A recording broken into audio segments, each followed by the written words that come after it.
Presidente, buenos días. Vicente Serrano, conductor de Sin Censura. Si me permite, dos planteamientos, pero antes respetuosos recordatorios, si me permite, porque hace algunos años aquí le planteamos en el equipo de Sin Censura el caso del ejido Antonio Rosales.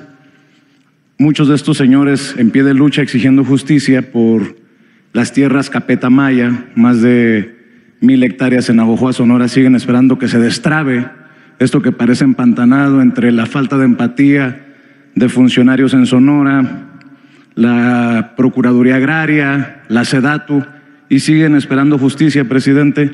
Yo sé que usted está enterado de este caso. Y el otro recordatorio, hace más de un año estuve aquí para contarle el caso de la Clínica San José, en Navojoa también, mientras se cristaliza esto que ha anunciado el director Zoé Robledo, de mejorar la situación de la salud pública, pues sigue el abuso de las clínicas privadas y parece que no tienen contención y con total impunidad cobran. Yo le mencionaba hace más de un año un caso de negligencia médica que cobró la vida de mi papá. Usted me prometió, me dijo que lo iba a ver el secretario de Salud y bueno, pues nada más recordarle este caso que no se ha visto, porque después de esa denuncia se vinieron una ola de denuncias precisamente de la gente que han perdido sus terrenos, sus casas, sus ahorritos para poder pagar por el tratamiento, la salud o la atención de sus seres queridos, porque todavía no hemos llegado pues a tener esa salud pública que merece la gente allá en Sonora, y va a estas clínicas que le cobran lo que les da su regalada gana, presidente, y disculpe que me emocione por el caso personal. Ahora sí, los planteamientos, presidente. Estamos a punto de que el presidente de Estados Unidos, Joe Biden, anuncie un alivio parcial migratorio el día de hoy. Podrían beneficiarse hasta 1 millón de personas, entre esposos, esposas, hijos, hijas de ciudadanos estadounidenses. También cientos de miles de soñadores, de dreamers. Usted hablaba de convencer, le respondía a la compañera, de convencer en esta buena relación con Estados Unidos. ¿Usted se siente responsable que su tesón, su convicción, su insistencia lleve el día de hoy al presidente Joe Biden a anunciar este decreto, esta orden ejecutiva para beneficiar, insisto, parcialmente a cientos de miles o hasta 1 millón de inmigrantes indocumentados, presidente? Sí, mira, primero decirte que los dos asuntos que planteaste vamos a continuar atendiéndolos, ¿no? Tanto el asunto agrario, le voy a pedir personalmente a Luis Hernández, que es el procurador agrario, que vea esto y que a ver si tenemos una respuesta lo más pronto posible. Y aquí al doctor Alcocer para la cuestión médica. Vamos a seguir adelante. Es muy buena la noticia de que van a regularizarse familias mexicanas en Estados Unidos, sobre todo los estudiantes, los jóvenes. Es digno de reconocimiento el que el presidente Biden actúe de esta forma. Nosotros hemos venido insistiendo en la regularización de mexicanos que llevan años trabajando honradamente en Estados Unidos y no se les ha hecho justicia. Esto, como tú lo señalas, aun cuando es parcial, ya es un avance. Y celebro que el presidente Biden lo esté haciendo. Hay toda una corriente antimigrante, ¿no?, en Estados Unidos. Usan el tema migratorio con propósitos electoreros, politiqueros, y el que él tome esta decisión habla muy bien de que es un hombre con convicciones y que está ofreciendo opciones alternativas, ¿no?, para el tema migratorio. Y lo ha venido haciendo. No olvidar dos cosas del presidente Biden. Una, que permitió la entrada legal de migrantes. Es el primero que abre la puerta para que mediante procedimientos legales se pueda llegar a Estados Unidos. Antes no había eso. Todo era el poder entrar sin opciones, sin alternativas legales. Solo existía lo del asilo, pero no era una vía eficaz ni masiva. Ahora son miles los migrantes que han hecho sus trámites y que ya están en Estados Unidos. Ya deben de ser alrededor de 500,000 de distintos países. Y lo otro que tiene que ver con lo mismo es que el presidente Biden es el único que no ha hecho muro, no ha construido muros.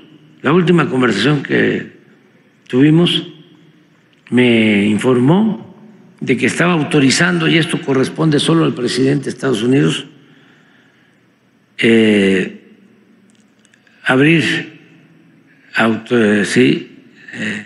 acordar abrir 3 nuevos puentes fronterizos. Le comenté por teléfono.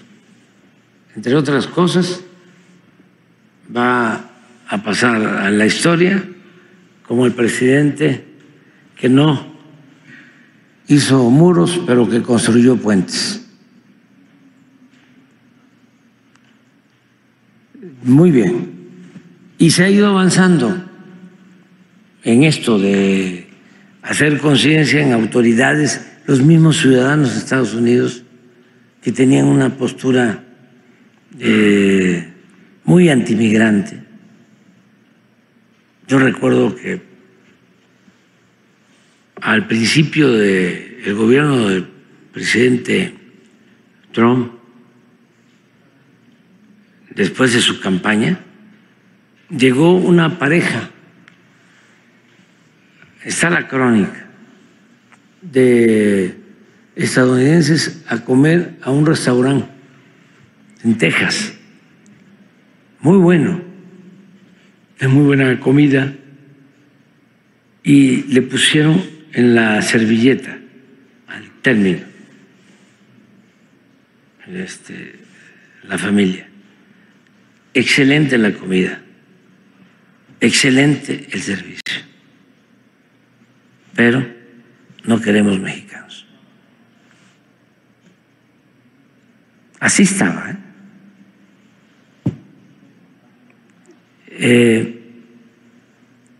yo tengo, pues, el honor de haber llevado una buena relación con el presidente Trump.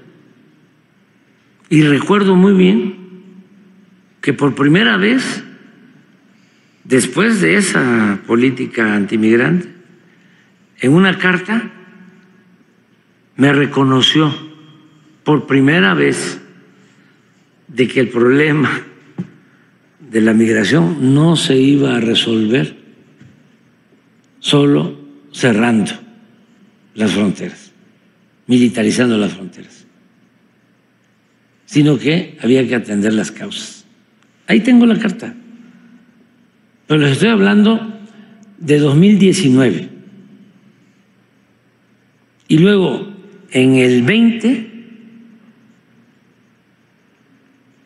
que voy a la Casa Blanca, su discurso es un reconocimiento a los mexicanos que viven, trabajan honradamente en Estados Unidos y contribuyen al desarrollo de esa gran nación, de Trump.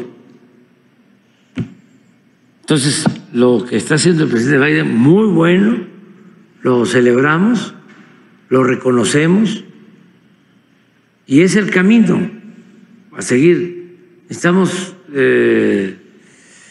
teniendo buenas relaciones, necesitamos mantener buenas relaciones, política de buena vecindad, ir haciendo a un lado el afán intervencionista, respetar las soberanías de los pueblos, de las naciones y la cooperación económica,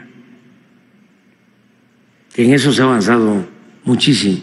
Presidente, pero esto que va a anunciar Joe Biden, ¿es parte de lo que usted le ha planteado? No, es parte de las circunstancias, de la nueva política, de la nueva política. Yo nada más digo... La sonrisa lo delata, presidente. No, les voy a mostrar los 10 puntos que le leí hace 6 meses. Nada más uno, el primero. A ver si ponen los 10. Pero habla de un liderazgo que usted encabeza de México con esto de reconocer, ¿no? Él es muy experimentado políticamente. Él tiene mucho más años en política que yo.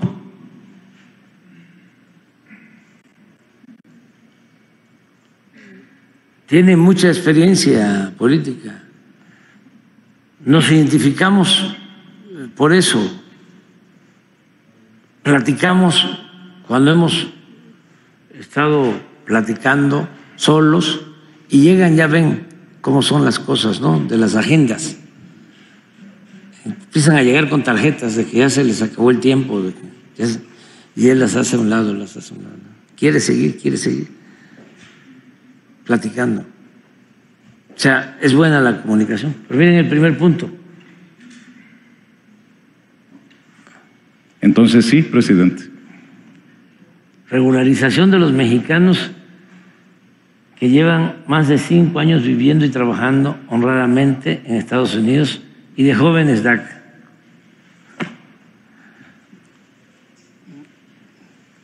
Se va avanzando.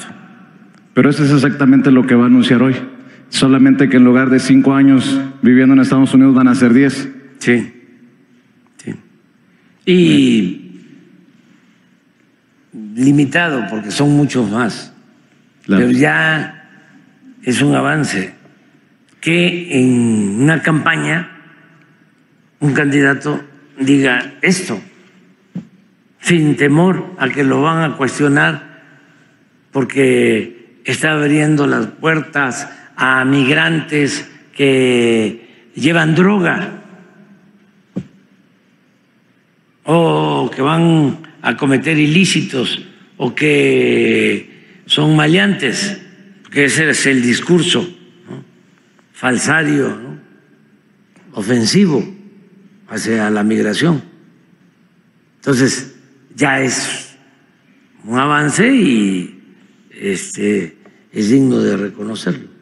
Presidente, y en el segundo planteamiento, si me permite, vamos de una campaña de todo es culpa de López Obrador, ¿no? Desde Xóchitl Gálvez, que ayer dice que el país se está desmoronando, a un Claudio X González, con mucho respeto, presidente, que lo llama inepto, hasta los chuchos que dicen que es culpa de usted que pierde el registro del PRD. ¿Qué llamado haría para que después de esto de todo es culpa de López Obrador no se vaya a convertir una campaña con la doctora, la presidenta electa Claudia Sheinbaum, en una campaña constante de tono misógino? Porque creo que es evidente lo grosero de las campañas contra la doctora, entre que usted le impone y usted le dicta, y en medio de esa campaña, en medios y rivales políticos, hay luces, ¿no? Quiero mencionarle la columna que escribe mi compañero y amigo, el abogado César Gutiérrez Priego, que pregunta: ¿está listo el ejército para tener una comandante supremo mujer? Y dice: los generales mexicanos, en especial los generales de división, tienen claro que tendrán una comandante supremo mujer a quien respetarán y cuidarán sin ninguna restricción, leales al juramento que les obliga a su investidura. Una reflexión, presidente, acerca de este tema que me parece fundamental cuando usted se retire y que quede al frente del país la primera mujer. ¿Qué reflexión hace hacia el interior de las Fuerzas Armadas, del Ejército, y sobre esta campaña misógina que casi está firmado, los llevará a decir que al interior de las Fuerzas Armadas no aceptan que una mujer lleve las riendas del país? Yo creo que lo primero, pues ellos tienen que hacer una reflexión serena, tranquila, de lo que sucedió, por qué no tuvieron resultados favorables y no continuar con lo mismo. Yo creo que eso es elemental, ¿no? Si no hay resultados en política, aunque yo no estoy de acuerdo del todo, se dice lo que cuenta son los resultados. No estoy de acuerdo del todo porque no estoy de acuerdo de que el fin justifique los medios. Pero sí, ellos deben de asumir, ¿no?, lo que sucedió y decir qué cosa es lo que no hicimos bien. Claro, culpar al adversario y al presidente, pero también aceptar algo, ¿no?, que no hayan hecho bien. O sea, que exista un poco de autocrítica.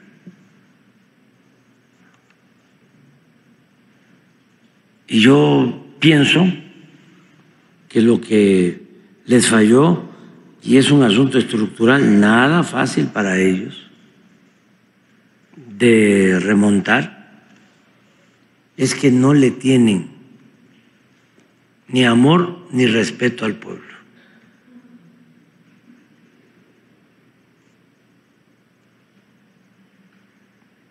Entonces, viven en otro mundo, el de la clase política, y están en la idea de que el pueblo no existe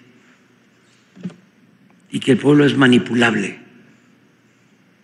Si se traen buenos publicistas, si se tiene de apoyo a los medios de información o de manipulación, y si se cuenta con dinero, con eso.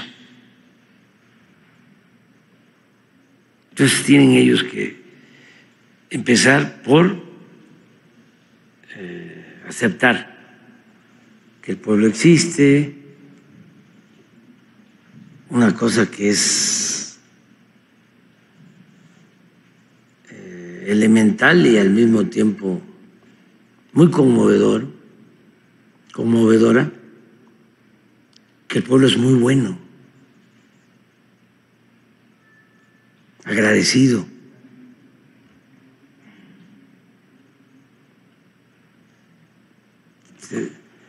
Y si nos cuesta trabajo llegar a eso, pues cuando menos respetar al pueblo, no sentirnos más. No existen las razas, técnicas, científicamente hablando. ¿Por qué el racismo? Ahí está todo. Y eso no solo aplica para ellos, aplica para todos, inclusive para nuestro movimiento. Que no vayan a sentirse, ¿no?, de que ya son los parlamentarios, los políticos, y le den la espalda al pueblo. Porque siempre hay esa tentación. Además, son siglos de aplicación de esa política. Siglos. No pudo la revolución cambiar eso. No pudo. Se avanzó en el terreno social, pero en el terreno político siguió lo mismo. Claro, con matices, pero aparato, ¿no?, de dominación.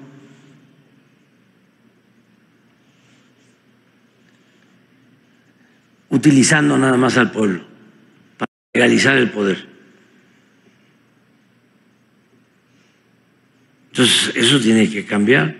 Yo hablaba porque platicamos en estas giras con Claudia y nos reíamos porque a ella le tocó repartir volantes. Yo también repartí volantes. Y hablábamos de eso, de cuando llegaban primero académicos, ¿no? Estaba de moda la Complutense de Madrid y las nuevas políticas públicas, me acuerdo. Y desde luego las universidades del extranjero. Y nos llegaban de posgrado, con nivel de maestría, doctorado, o políticos famosos, parlamentarios. Y se les elegía candidatos y se les decía, aquí está tu volante, aquí está tu morral para el volante, tu sombrero, tu gorra y tus tenis. 150, 200 casas diarias. Soy fulano de tal, soy candidato a diputado federal.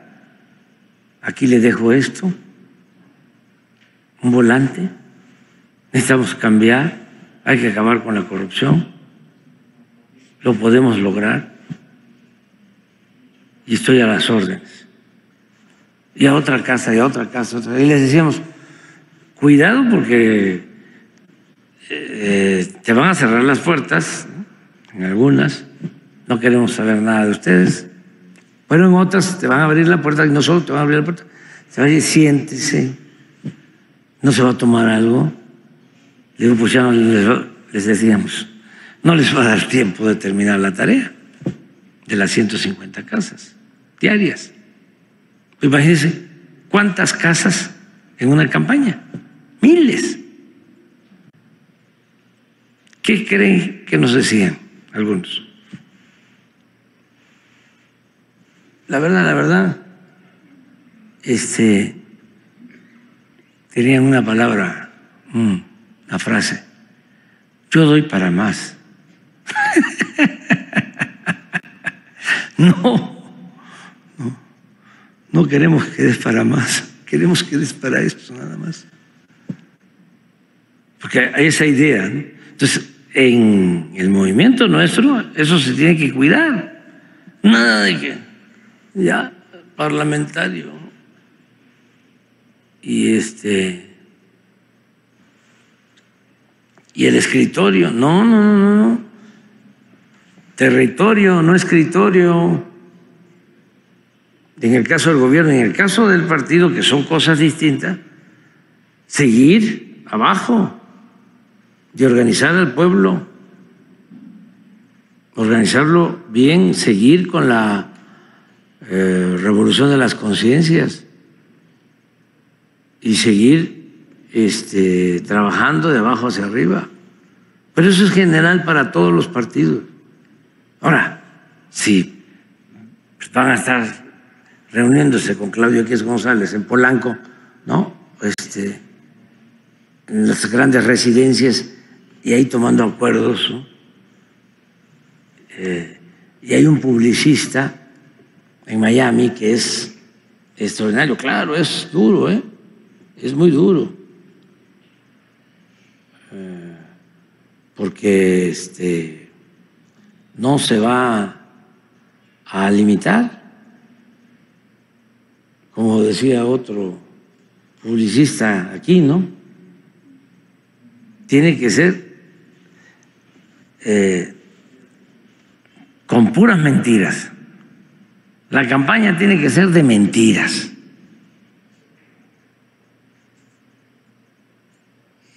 Entonces, si van a seguir con eso, pues van al fracaso, aunque cambien de partido, cambien de nombre.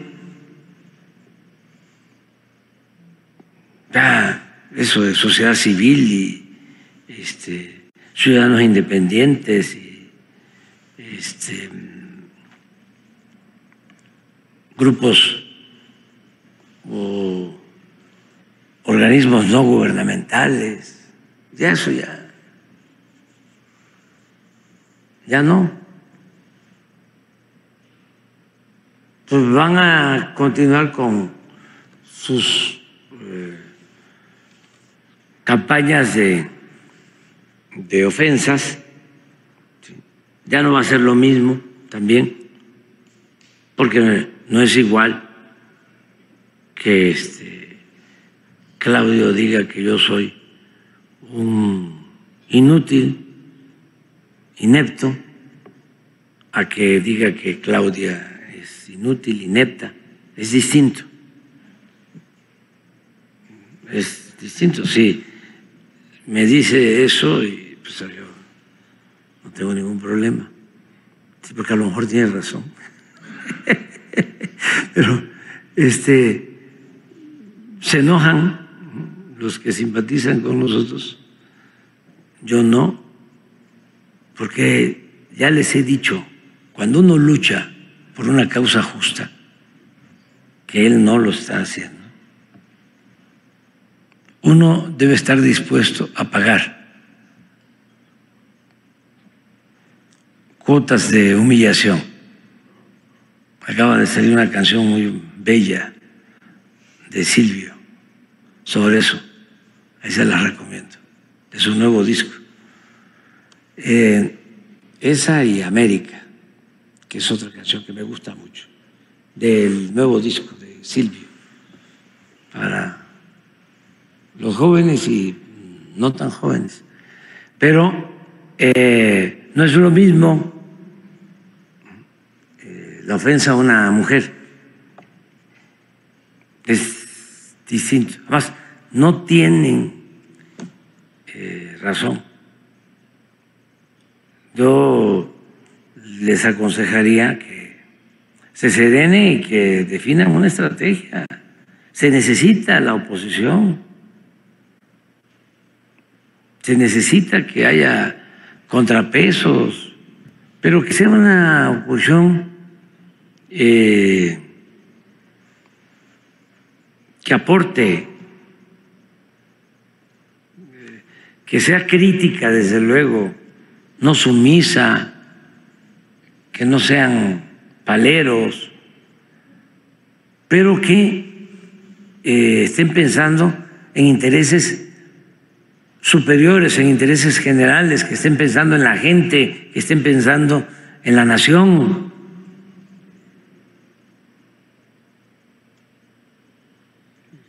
La tienen difícil, pero se pueden ir a un retiro y hablar de esto. Antes los jesuitas tenían estos retiros, no solo los jesuitas, sino los que participaban, pertenecían a la teología de la liberación. Se llamaban análisis de la realidad. Y eran talleres. son buenos. A ver, los que realmente tienen interés, ¿no?, en que haya una fuerza opositora a lo que nosotros representamos, porque lo que nosotros representamos no tiene por qué ser lo único. No hay verdad absoluta. Además, nosotros no aspiramos a una dictadura, ni siquiera a la dictadura del proletariado. Porque ahora que hablan de que sí, democracia, pero no tanta, yo me río y digo, pues es democracia y bastante, todo lo que se pueda. Y no se preocupen, no va a haber dictadura del proletariado. Nada más democracia plena, completa. ¿Por qué les da miedo eso? ¿Cómo vamos a usar un concepto, un término, una palabra tan bella y tan llena de contenido y profunda solo por publicidad? No, vamos a practicarla como forma de vida. Eso está en nuestra Constitución. La democracia no solo como sistema político, sino como forma de vida. Está en nuestra Constitución. Y eso es lo que se está aplicando en México. Entonces, le va a ir muy bien a Claudia. Además, hay cambios. Los empresarios están muy contentos, la mayoría. Son muy pocos, ¿no?,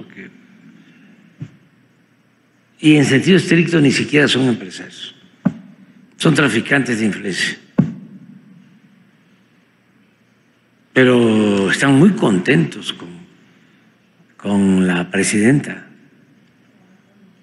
No, es todo un acontecimiento para México.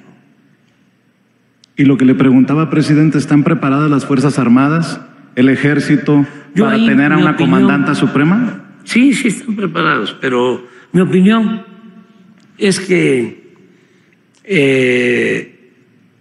se avance más,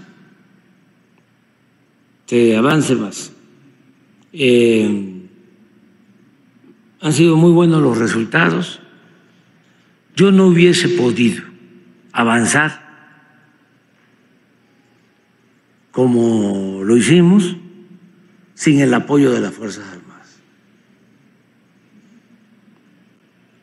Es que fue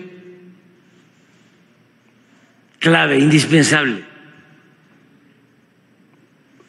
Miren, nos ayudan a crear la Guardia Nacional. Tenemos 120 elementos de la Guardia Nacional. No había eso. Habían 20,000 policías federales sin disciplina. No todos, pero muchos echados a perder. Bueno, era lo que creó García Luna. 20,000. Al mismo tiempo, la prohibición de que el Ejército y la Marina se ocuparan en tareas de seguridad. Entonces, ¿cómo con 20,000 elementos así se va a enfrentar el problema de la inseguridad y de la violencia? No hacían nada. No construyeron un solo cuartel, una instalación militar. Ya está la Guardia en 5 años, 120,000 elementos profesionalizados, con disciplina, y 400 instalaciones en todo el país. Ahora el domingo vamos a inaugurar una en Oaxaca, con unidades habitacionales, con instalaciones de la Guardia Nacional. Toda una institución. ¿Quién nos ayuda a crear esa institución? La Secretaría de Defensa y también la Secretaría de Marina. Pero luego, en todo lo relacionado con el apoyo social, ¿qué hubiésemos hecho si no contamos con el Ejército y con la Marina para la distribución de más de 200 millones de dosis de vacuna para enfrentar el COVID? En 5 meses resolvimos la vacunación de todos los adultos mayores con una primera dosis. Pero la logística de distribución por todo el país a cargo de ellos. ¿Cómo íbamos a construir? Tenemos 2.750 sucursales del Banco del Bienestar. Es el banco con más sucursales en todo México. ¿Cómo terminamos las sucursales? Las equipamos con cajeros, ¿sí? Se les conecta con internet sin los ingenieros militares.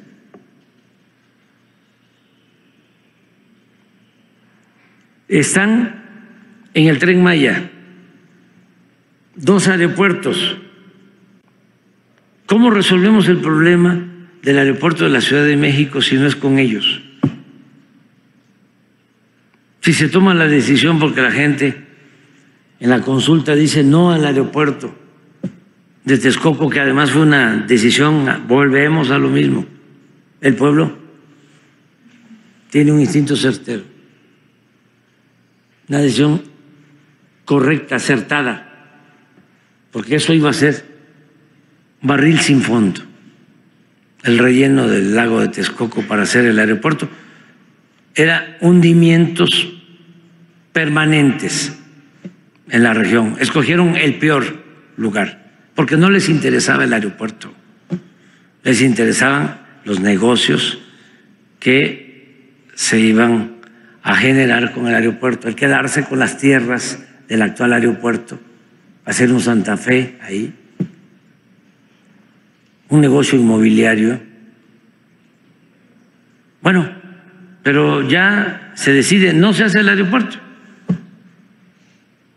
¿Y con quién lo hacemos? Ah, los ingenieros militares. ¿En cuántos años? 2 años y medio. Y me gustaría que los que no han ido vayan y que conozcan y se van a sentir orgullosos de tener ese aeropuerto. Aquí vinieron a informarnos. El aeropuerto de Tulum, el aeropuerto de la Selva. 1 año, 5 meses. Ya hay vuelos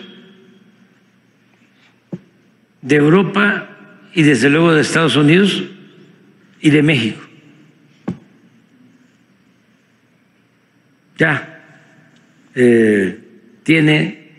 lo inauguramos apenas en diciembre y tiene mucho movimiento.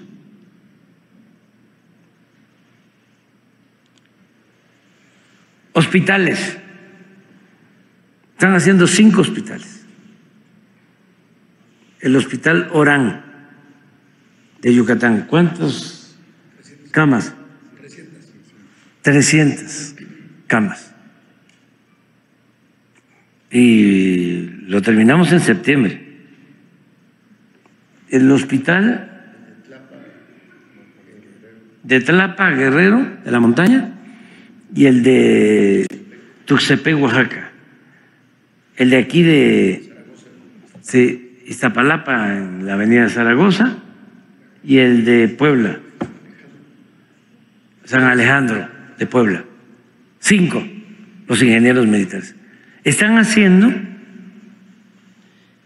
el sistema de manejo de agua, el distrito de riego más grande que estemos construyendo, 42,000 hectáreas, que se van a terminar las 42,000 hectáreas en septiembre, los ingenieros militares. Caminos por todos lados. Aprovecho para anunciar que se va a ampliar el camino de Oaxaca a Ixtlán hasta Guelatao, bueno, hasta Ixtlán. Se va a ampliar el camino. Y también aprovecho para decirles que en julio vamos a inaugurar el camino de Benito Pablo, el camino que tomó el presidente Juárez cuando salió de Guelatao hacia Oaxaca. Lo estamos reconstruyendo. En medio se están construyendo unas cabañas para que el que quiera caminar, ir en bicicleta, es una peregrinación. El camino de usar este camino, esta vía de Benito Pablo, una peregrinación laica,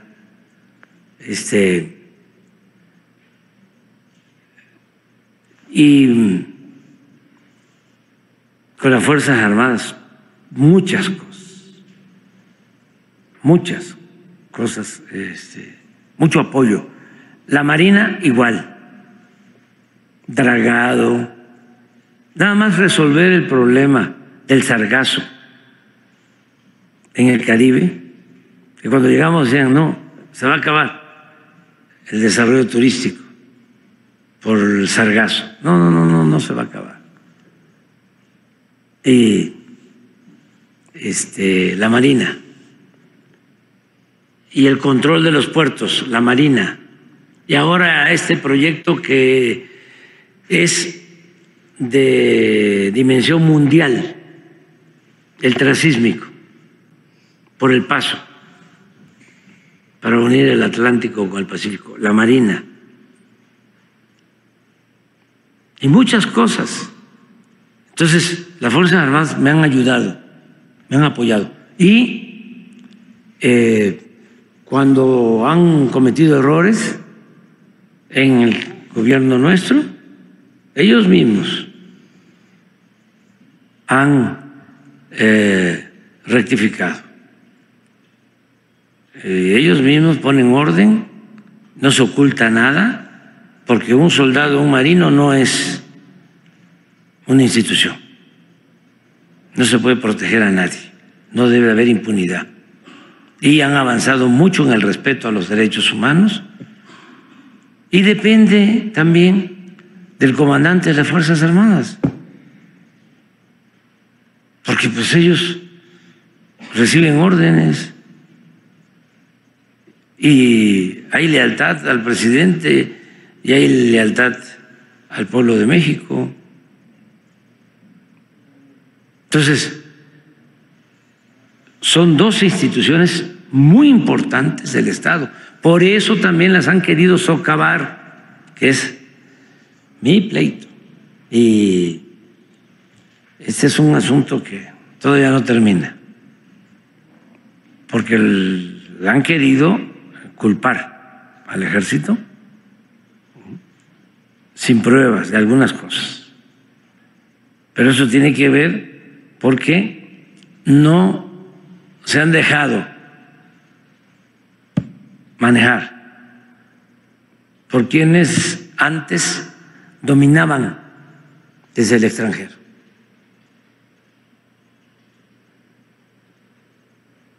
Entonces, muchos casos son venganzas. porque es una práctica perversa, mafiosa. Es decir, en otros países, ¿no?, necesitamos tener presidentas, presidentes débiles para que podamos nosotros poner nuestras condiciones. Ejemplos: hay presidentas, presidentes, congresos que tienen 10, 20% de aceptación de sus pueblos. Y ahí están, porque los necesitan así, débiles, para que los manejen como títeres. Y lo mismo las instituciones. Si hay instituciones socavadas por la sospecha de la represión, de la corrupción, pues son instituciones susceptibles a ser manejadas desde fuera.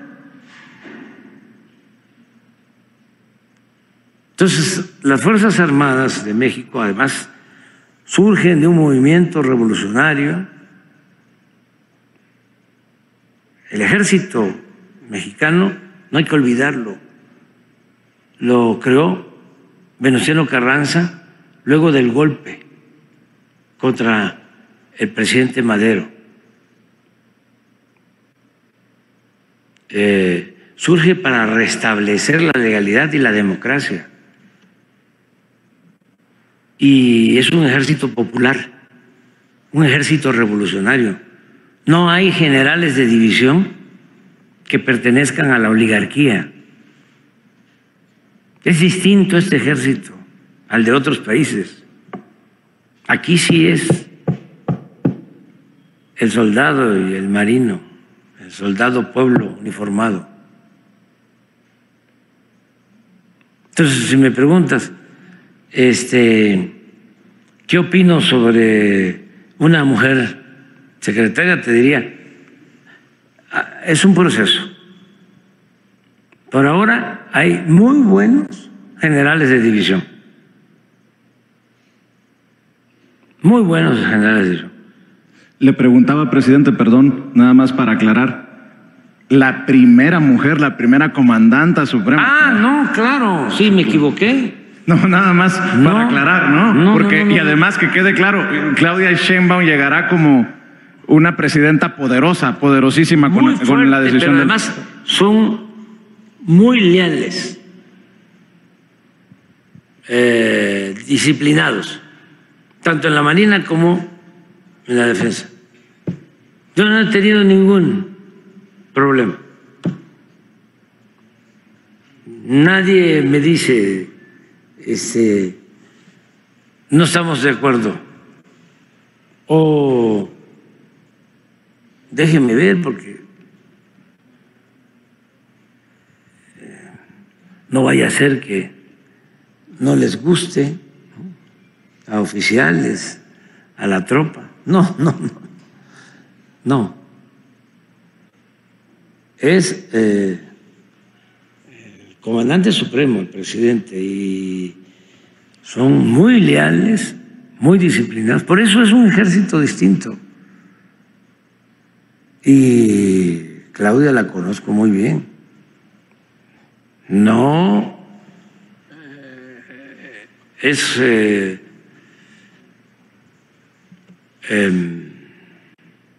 tolerante a la indisciplina y al autoritarismo y a la deshonestidad. O sea, no acepta eso. Muchas gracias, presidente, y le agradezco la oportunidad. Muy bien, nos vamos.